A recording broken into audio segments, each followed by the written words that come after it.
जय हिंद दोस्तों, bye an education channel में आपका बहुत बहुत स्वागत है। आज हम पढ़ेंगे लुसेंट सामान्य विज्ञान का जीव विज्ञान का पार्ट। ये पार्ट 6 है। इससे पहले के 5 पार्ट अपलोड हो चुके हैं जीव विज्ञान के। यदि उनको आपने अभी तक नहीं देखा है तो उनका लिंक डिस्क्रिप्शन में दिया गया है, आप लोग जाके बारी बारी से देख सकते हैं। ये सभी कॉम्पिटिटिव एग्जाम के लिए मोस्ट इंपॉर्टेंट क्वेश्चन रहने वाला है।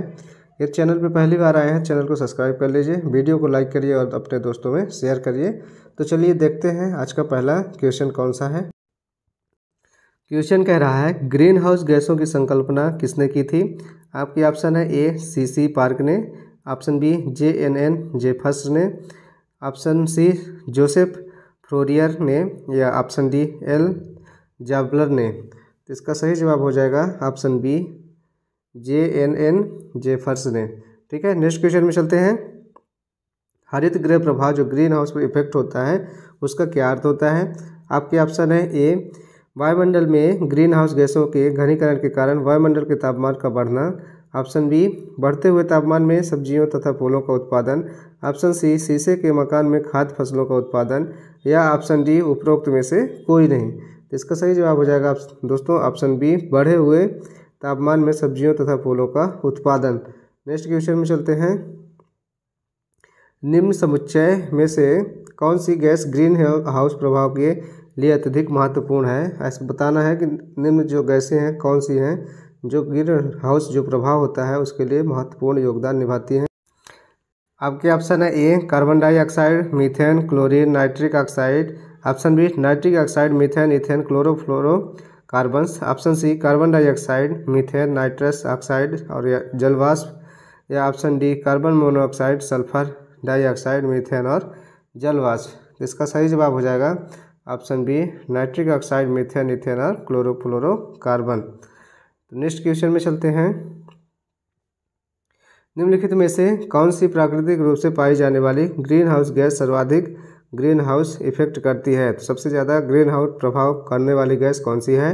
आपके ऑप्शन है A CO2, B methane, C ozone, या डी जलवाष्प। सबसे ज़्यादा जो प्रभाव डालती है वो है मीथेन गैस, ऑप्शन बी इसका सही जवाब हो जाएगा। नेक्स्ट क्वेश्चन में चलते हैं। निम्नलिखित में से कौन सा एक वायुमंडल के ओजोन परत की मोटाई नापने वाली इकाई है। आपके ऑप्शन है ए नॉट, बी डॉप्सन, सी प्वाज, या डी मैक्सवेल। इसका सही जवाब हो जाएगा ऑप्शन सी प्वाज। नेक्स्ट क्वेश्चन में चलते हैं। वायुमंडल में जिस ओजोन छिद्र का पता लगाया गया है वह कहाँ स्थित है। बताना है वो ओजोन छिद्र कहाँ स्थित है। आपके ऑप्शन है ए आर्कटिक महासागर के ऊपर, जो आर्कटिक महासागर उसके ऊपर है, या अंटार्कटिका के ऊपर है, या अलास्का के ऊपर, या ऑप्शन डी भारत के ऊपर। तो किसके ऊपर वो छिद्र दिखाई दिया है। इसका सही जवाब हो जाएगा ऑप्शन बी अंटार्कटिका के ऊपर जो छिद्र है वो दिखाई दिया है। नेक्स्ट क्वेश्चन में चलते हैं। अंटार्कटिका में ओजोन छिद्र निम्न में से किस मौसम में स्पष्ट रूप से दिखाई देता है। तो ऑप्शन है भीषण गर्मी में, बी पतझड़ के मौसम में, या सी सर्दी में, या डी बसंत ऋतु में। किस ऋतु में दिखाई देता है। तो इसका सही जवाब हो जाएगा ऑप्शन डी बसंत ऋतु में अच्छा वो दिखाई देता है छिद्र जो है। ठीक है, नेक्स्ट क्वेश्चन में चलते हैं। वायुमंडल में उपस्थित ओजोन परत अवशोषित करती है। तो वायुमंडल में जो ओजोन परत है क्या अवशोषित करती है। आपके ऑप्शन है ए कॉस्मिक किरणों को, बी इंफ्रारेड किरणों को, सी अल्ट्रावायलेट किरणों को, या डी सभी विकिरणों को। इसका सही जवाब क्या हो जाएगा दोस्तों ऑप्शन बी इसका सही जवाब हो जाएगा इंफ्रारेड किरणों को, जो प्रतिघाती किरणें होती हैं उनको अवशोषित कर लेती है। ओजोन परत के क्षरण के कारण क्या होते हैं। जो ओजोन परत नष्ट हो रहा है उसका कारण क्या है। आपके ऑप्शन है ए स्तन कैंसर, ऑप्शन बी त्वचा कैंसर, सी फेफड़ों का कैंसर, या डी रक्त कैंसर। तो उससे क्या होता है बताना है ओजोन परत के क्षरण होने से। इसका सही जवाब हो जाएगा ऑप्शन ए स्तन का कैंसर होता है। ठीक है, जो आजकल देखने को आमतौर पर मिलता भी है। कौन सी किरणें त्वचा को क्षति पहुंचाती हैं। बताना है जो किरणें होती हैं कौन सी हैं ऐसी जो त्वचा को क्षति पहुंचाने वाली किरणें हैं। आपके ऑप्शन है ए इंफ्रारेड जो किरणें हैं, या ऑप्शन बी UV रेज जो होती हैं, या एक्स रेज, या डी येलो रेज। तो कौन सी ऐसी रेज है या किरण है जो त्वचा को नुकसान पहुंचाती है। तो ऑप्शन सी इसका सही जवाब हो जाएगा। जो एक्स किरणें हैं वो त्वचा को नुकसान पहुंचाती हैं। नेक्स्ट क्वेश्चन है ओजोन परत के न होने पर वायुमंडल में कौन होता? आपके ऑप्शन है ए अवरक्त, बी दृश्य, या सी पराबैंगनी किरणें, या डी एक्स किरणें। तो इसका सही जवाब हो जाएगा ऑप्शन डी एक्स किरणें। नेक्स्ट क्वेश्चन में चलते हैं। निम्नलिखित में से कौन सी गैस वैश्विक उष्णता के लिए उत्तरदायी है? आपके ऑप्शन है ए केवल ऑक्सीजन, या बी केवल methane, option C carbon dioxide और मीथेन, ऑप्शन डी ऑक्सीजन और कार्बन डाइऑक्साइड। तो वैश्विक उष्णता के लिए उत्तरदायी गैस कौन कौन सी हैं बताना है। इसका सही जवाब हो जाएगा ऑप्शन बी केवल मीथेन। नेक्स्ट क्वेश्चन में चलते हैं। भूमंडलीय ताप वृद्धि में निम्नलिखित में से किसका कम प्रभाव होने की संभावना होती है? आपके ऑप्शन है ए तूफानों का बार बार होना, ऑप्शन बी कृषि के लिए उर्वर डेल्टा क्षेत्र का क्षय होना, या ऑप्शन सी वनस्पति में प्रकाश संश्लेषण की दर में कमी हो जाना, या ऑप्शन डी ध्रुवीय हिम क्षेत्रों का सिकुड़ना। तो क्या हो जाता है? तो इसका सही जवाब हो जाएगा ऑप्शन ए तूफानों का बार बार होना, वो प्रभाव कम होने लगता है। नेक्स्ट क्वेश्चन में चलते हैं। निम्नलिखित में से कौन सा ग्लोबल वार्मिंग में निपटने का उपाय नहीं होता? जो ग्लोबल वार्मिंग होता है उससे निपटने का उपाय निम्नलिखित में से कौन सा नहीं होता बताना है। आपके ऑप्शन है ए जीवाश्म ईंधन का कम उपयोग, ऑप्शन बी खाना पकाने के लिए ईंधन के रूप में लकड़ी का उपयोग करना, या ऑप्शन सी सौर और पवन ऊर्जा का अधिक उपयोग करना, या ऑप्शन डी वनीकरण करना। तो कौन सा उपयोग है जो ग्लोबल वार्मिंग से निपटने का उपयोग में से नहीं है बताना है। तो इसका सही जवाब हो जाएगा ऑप्शन ए जीवाश्म ईंधन का उपयोग करना एक ऐसा उपयोग है जो ग्लोबल वार्मिंग को कम करने में सहायक नहीं होता है। ठीक है ना। निम्नलिखित में से क्या वायु प्रदूषक का कारक नहीं है? आपके ऑप्शन है ए कृषि गतिविधियाँ, ऑप्शन बी अम्लीय वर्षा, ऑप्शन सी जीवाश्म ईंधन का जलना, या ऑप्शन डी खनन कार्य। तो इसका सही जवाब हो जाएगा ऑप्शन ए जो है, इसका सही जवाब हो जाएगा कृषि गतिविधियाँ जो है वो प्रदूषक का वायु प्रदूषक का कारक नहीं होती। ठीक है। नेक्स्ट क्वेश्चन में चलते हैं। कैडमियम प्रदूषण किसके संबंध है? जो कैडमियम प्रदूषण है वो किससे संबंधित है? आपके ऑप्शन है ए बिना माता रोग के संबंधित है, या बी ब्लैक फुट रोग, या सी डिसलेक्सिया के संबंधित है, या ऑप्शन डी इटाई से संबंधित है। तो इसका सही जवाब क्या हो जाएगा? इसका ऑप्शन बी सही जवाब हो जाएगा, ब्लैक फुट रोग से संबंधित है जो कैडमियम प्रदूषण है। नेक्स्ट क्वेश्चन है। कोयला, पेट्रोल, डीजल आदि का दहन किसका मूल स्रोत है? आपके ऑप्शन है ए जल प्रदूषण, ऑप्शन बी ध्वनि प्रदूषण, वायु प्रदूषण, या भू प्रदूषण। इसका सही जवाब हो जाएगा दोस्तों ऑप्शन डी भू प्रदूषण के। ठीक है। नेक्स्ट क्वेश्चन में चलते हैं।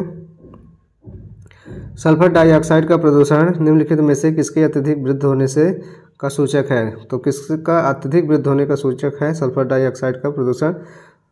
आपके ऑप्शन है ए शैवाल, बी लाइकेन, सी ब्रायोफाइट, या डी प्रोटोजोआ। इसका सही जवाब बताना है आप लोगों को। यदि पता है तो कमेंट बॉक्स में कमेंट जरूर किया करिए। इसका सही जवाब हो जाएगा ऑप्शन ए शैवाल का। ठीक है। नेक्स्ट क्वेश्चन है। वायुमंडल में कार्बन डाइऑक्साइड के संचयीकरण को कम करने का एक उपाय वन रोपण है। क्यों वन रोपण हो सकता है? क्योंकि पेड़ पौधों के कार्बन सिंक बनती है, या ऑप्शन बी पेड़ श्वास लेते समय कार्बन डाइऑक्साइड सोख लेते हैं, या ऑप्शन डी पेड़ जो मनुष्य के लिए हितकारी उत्पाद प्रदान करते हैं, या ऑप्शन डी पेड़ ऑक्सीजन छोड़ते हैं। तो क्या हो सकता है इसका सही जवाब? ऑप्शन सी इसका सही जवाब हो जाएगा, पेड़ मनुष्यों के लिए हितकारी उत्पाद प्रदान करते हैं। नेक्स्ट क्वेश्चन में चलते हैं। कहा जाता है कि ताजमहल मार्बल कैंसर से ग्रस्त है। यह मार्बल कैंसर क्या होता है?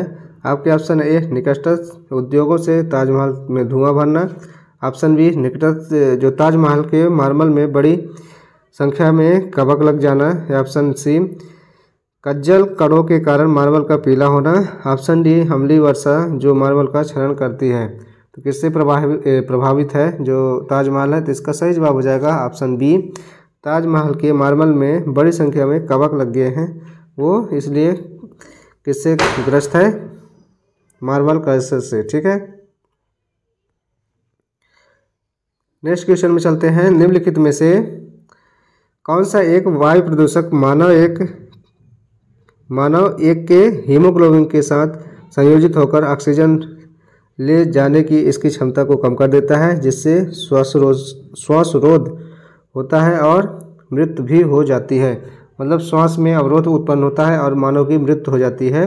आपके ऑप्शन है फ्लोरोक्लोरोकार्बन के कारण, ऑप्शन बी सल्फर डाइऑक्साइड के कारण, या सी कार्बन मोनोऑक्साइड के कारण, या डी फ्लाई के कारण। तो किसके कारण श्वास में अवरोध उत्पन्न होता है और जीव की मृत्यु हो जाती है, मानव की मृत्यु हो जाती है? इसका सही जवाब हो जाएगा ऑप्शन सी कार्बन मोनोऑक्साइड जो गैस है उसके कारण। ठीक है, नेक्स्ट क्वेश्चन में चलते हैं। पर्यावरण में प्रदूषकों की उपस्थिति को सामान्यतः पीपीएम में व्यक्त किया जाता है। यह पीपीएम का पूर्ण रूप क्या है? तो पीपीएम का पूर्ण रूप बताना है। पॉल्यूटेंट परसेंट मेजर्स है, या बी पार्टिकल्स पर मोल, ऑप्शन सी पार्ट्स पर मिलियन, या डी प्योरिटी पर माइक्रोग्राम। इसका सही जवाब हो जाएगा दोस्तों ऑप्शन डी प्योरिटी पर माइक्रोग्राम। नेक्स्ट क्वेश्चन है, वायु प्रदूषण के संबंध में पीएम जो पीएम होता है उसका क्या तात्पर्य होता है? आपके ऑप्शन है ए प्रदूषक पदार्थ, ऑप्शन बी खार जलाने वाला पदार्थ, ऑप्शन सी कणकीय पदार्थ, या ऑप्शन डी प्रसरण पदार्थ। दोस्तों अब दिवाली का जो माहौल है वो शुरू हो चुका है, इसलिए बैकग्राउंड में पटाखों की आवाज़ आ रही है। ठीक है, तो आप लोग उसको ध्यान में मत रखिएगा। ठीक, उसको भी हम रोक नहीं सकते क्योंकि किसको किसको मना करेंगे। तो इसका सही जवाब हो जाएगा, इसका सही जवाब क्या हो जाएगा? ऑप्शन ए इसका सही जवाब हो जाएगा प्रदूषक का पदार्थ। ठीक है ना, प्रदूषक पदार्थ जो होता है वो पीएम कहलाता है। ठीक है, नेक्स्ट क्वेश्चन है, पर्यावरण अध्ययन के संदर्भ में CER किसे संदर्भित करता है? आपकी ऑप्शन है ए सर्टिफाइड इमिशन रिडक्शन को, या बी कैप्ड इमिशन रिपोजिटरी को, या option C certified emission repository को, या ऑप्शन डी है कैड इमिशन रिडक्शन को।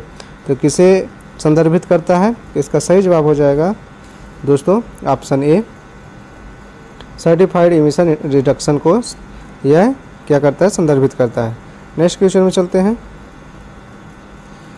पेरोक्सी एसिटिल नाइट्रेट जो होता है PAN, जिसका शॉर्ट फॉर्म है पेरोक्सी एसिटिल।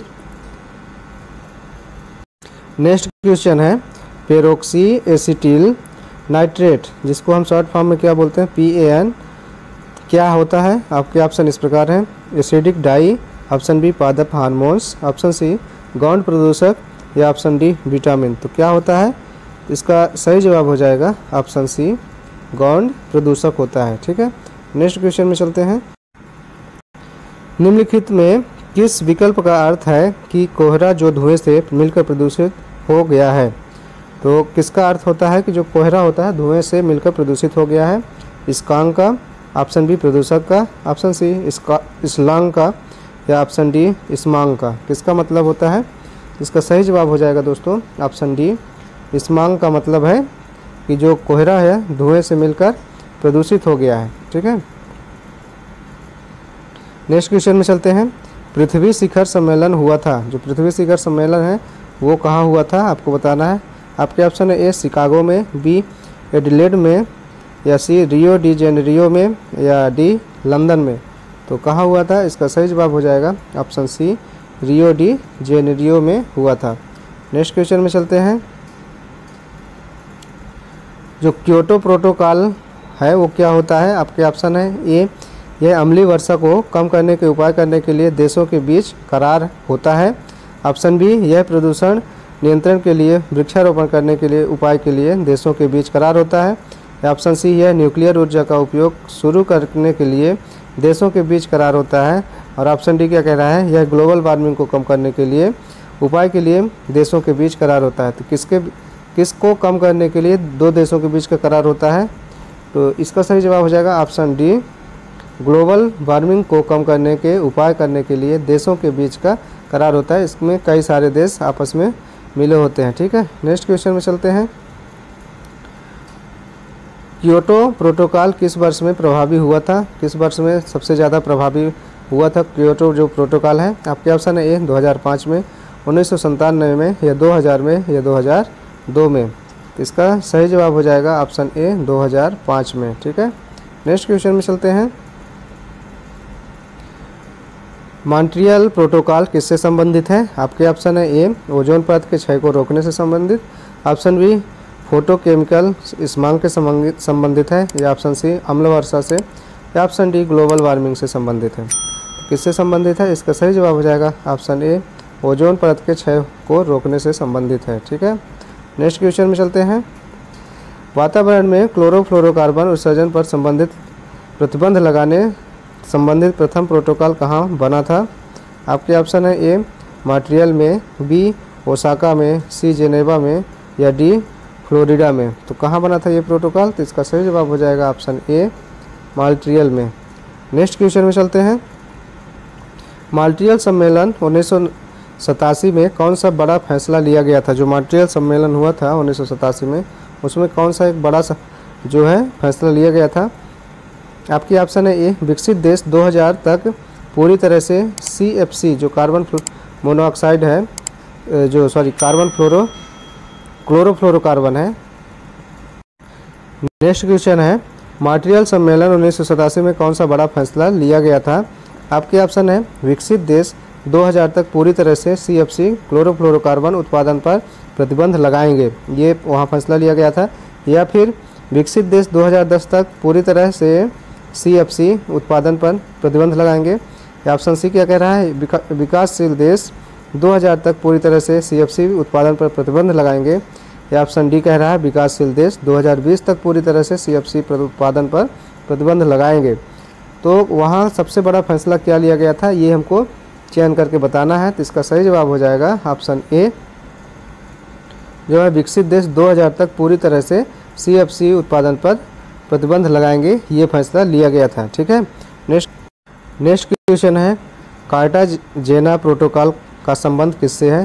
जो कार्टाजेना प्रोटोकॉल है उसका संबंध किससे है? आपके ऑप्शन इस प्रकार हैं, ए जैव सुरक्षा समझौते से, बी जलवायु परिवर्तन से, सी ओजोन क्षरण से, या डी प्रदूषण से। तो किससे संबंधित है? इसका सही जवाब हो जाएगा ऑप्शन ए जैव सुरक्षा समझौते से। ठीक है, नेक्स्ट क्वेश्चन में चलते हैं। उर्वरक के अत्यधिक प्रयोग से होता है, जो उर्वरक होता है रासायनिक उर्वरक उसके अत्यधिक प्रयोग से क्या होता है बताना है। ऑप्शन ए मृदा प्रदूषण, बी जल प्रदूषण, सी वायु प्रदूषण, या डी उपरोक्त सभी। तो उर्वरक जो रासायनिक उर्वरक है उनके प्रयोग से क्या नुकसान होता है बताना है। इसका सही जवाब हो जाएगा ऑप्शन डी सभी प्रदूषण होते हैं। ठीक है ना, ए बी सी तीनों प्रदूषण इससे होते हैं। ठीक है, नेक्स्ट क्वेश्चन में चलते हैं। निम्नलिखित में से कौन सा जल प्रदूषण का कारण नहीं है? नहीं जो है उसको हमको सेलेक्ट करना है। ए समुद्री डंपिंग, या बी घर का कचरा, सी तट पर मछली पकड़ना, या डी तेल फैलाना। किससे जल का प्रदूषण नहीं होगा? आप लोगों को पता भी हो गया होगा। इसका सही जवाब हो जाएगा ऑप्शन सी तट पर मछली पकड़ने से कोई भी जल प्रदूषण नहीं होता है। नेक्स्ट क्वेश्चन में चलते हैं। पेयजल आपूर्ति में कोलीफॉर्म की उपस्थिति का लक्षण है। किसका लक्षण है? क्लोरीफॉर्म की उपस्थिति किसका लक्षण है बताना है। आपके ऑप्शन ए फ्लोराइड संदूषण का, ऑप्शन बी फास्फोरस संदूषण का, ऑप्शन सी पानी के स्रोत का खारापन का, या ऑप्शन डी मानव अपशिष्ट के प्रदूषण का। तो इसका सही जवाब क्या हो जाएगा? इसका सही जवाब हो जाएगा ऑप्शन डी मानव अपशिष्ट से संदूषण का। ठीक है, नेक्स्ट क्वेश्चन में चलते हैं। निम्नलिखित में से कौन सी खरपतवार औद्योगिक बहिस्त्राव से रोकने वाले किससे औद्योगिक बहिस्त्राव से होने वाले जल प्रदूषण को नियंत्रित कर सकती है? आपके ऑप्शन है ए पार्थिनियम, ऑप्शन बी हाथी घास, सी जलकुंभी, या डी मोगर घास। इसका सही जवाब हो जाएगा दोस्तों ऑप्शन ए पार्थिनियम से। ठीक है, नेक्स्ट क्वेश्चन में चलते हैं। जल उपचार संयंत्र में क्लोरामाइन के प्रयोग से क्या सुनिश्चित किया जाता है? जो क्लोरामाइन है उससे क्या सुनिश्चित किया जाता है? आपके ऑप्शन है ए स्वाद और गंध नियंत्रण को, ऑप्शन बी रिजर्वायर में खरपतवार नियंत्रण को, ऑप्शन सी विसंक्रमण को, या ऑप्शन डी स्थायी कठोरता दूर करने को। तो किसको सुनिश्चित किया जाता है? इसका सही जवाब हो जाएगा ऑप्शन डी स्थायी कठोरता दूर करने को। ठीक है, नेक्स्ट क्वेश्चन में चलते हैं। जल में प्रदूषकों के रूप में मौजूद लोहे और मैग्नीज को किसके द्वारा नहीं हटाया जा सकता? किसके द्वारा नहीं हटाया जा सकता उसको हमको चयन करना है। आपके ऑप्शन है ए निस्पंदन लगाकर किए गए ऑक्सीकरण से, या बी क्लोरीनीकरण से, ऑप्शन सी कह रहा है चूना सोडा प्रक्रिया या मैग्नीज जियोलाइट प्रक्रिया से, या ऑप्शन डी आयन विनिमय प्रक्रिया से। तो इसका सही जवाब क्या हो जाएगा? ऑप्शन बी जो क्लोरीनीकरण होता है उससे जो जल में प्रदूषक होते हैं कौन कौन से, लोहे और मैग्नीज, उसको नहीं हटाया जा सकता। ठीक है, क्लोरीनीकरण से। नेक्स्ट क्वेश्चन कह रहा है निम्नलिखित विकल्पों में से कौन सा जल प्रदूषण का उपचार है? आपके ऑप्शन है ए बैग हाउस निस्यंदक के द्वारा, ऑप्शन बी विंडो कंपोस्टिंग के द्वारा, ऑप्शन सी प्रतिवर्ती परासरण के द्वारा, या ऑप्शन डी वेंचुरी स्क्रबर के द्वारा। तो इसका सही जवाब क्या हो जाएगा दोस्तों? ऑप्शन सी प्रतिवर्ती परासरण के द्वारा। नेक्स्ट क्वेश्चन में चलते हैं। शोर के किस स्तर से ऊपर का शोर कान में दर्द एवं क्षति का कारण होता है?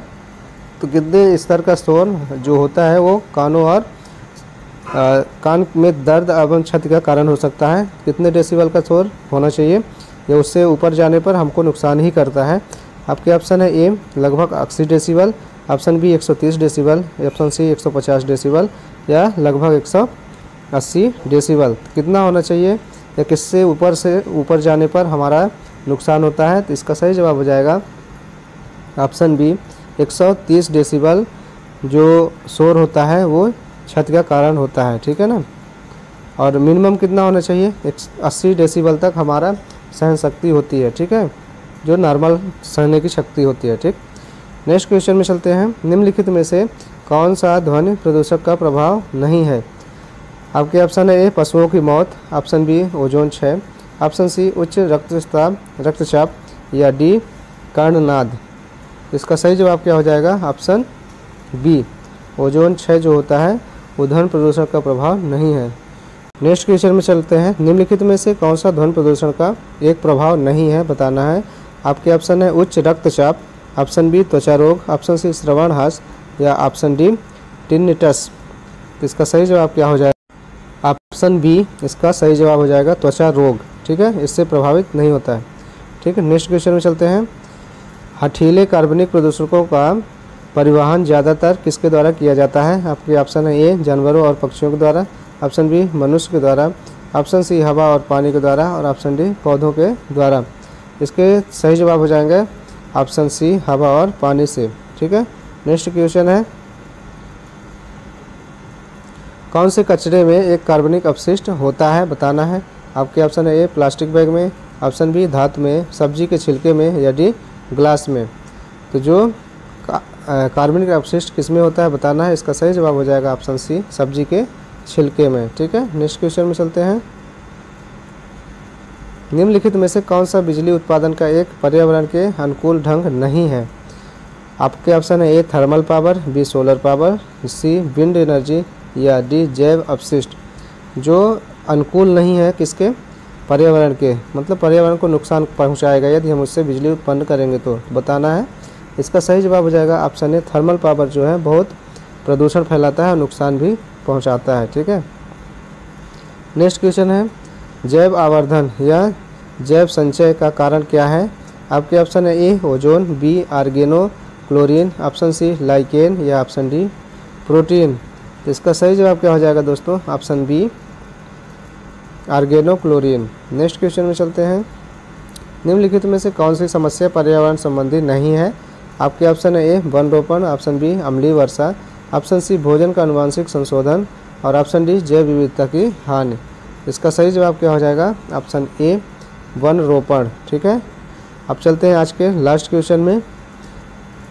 चर्नोबिल महाविद्या किसके प्रदूषण का परिणाम है? जो चर्नोबिल महाविद्या है वह किसके प्रदूषण का महापरिणाम होता है? यह परिणाम होता है आपके ऑप्शन है तेल छिड़काव का, ऑप्शन बी रेडियोधर्मी अपशिष्ट का, ऑप्शन सी कार्बन डाइऑक्साइड का, या ऑप्शन डी अम्ल वर्षा का। तो किसका परिणाम है इसको बताना है। तो इसका सही जवाब हो जाएगा ऑप्शन बी रेडियोधर्मी अपशिष्ट का। तो दोस्तों ये रहे आज के 50 मोस्ट इम्पोर्टेंट जीव विज्ञान के क्वेश्चन। ये वीडियो आपको कैसा लगा आप लोग कमेंट बॉक्स में कमेंट करके बताएं, और आपको किस तरह के वीडियो चाहिए वो भी कमेंट करें। मैं कोशिश करूँगा कि उस तरह के वीडियो बना सकूँ। और ये चैनल पे आप लोग पहली बार आए हैं, चैनल को सब्सक्राइब कर लीजिए। इस चैनल पे आपको डेली शाम को 7 बजे एक जीके का वीडियो अपलोड होता है। ठीक है, और आपके जो कॉम्पिटिटिव एग्जाम है सभी में इम्पोर्टेंट भूमिका निभाएगा। तो मिलते हैं नेक्स्ट पार्ट को लेकर जीव विज्ञान का। तब तक के लिए आप लोग अपना ख्याल रखिए और ऐसे ही प्यार बनाए रखिए। धन्यवाद। जय हिंद, जय भारत।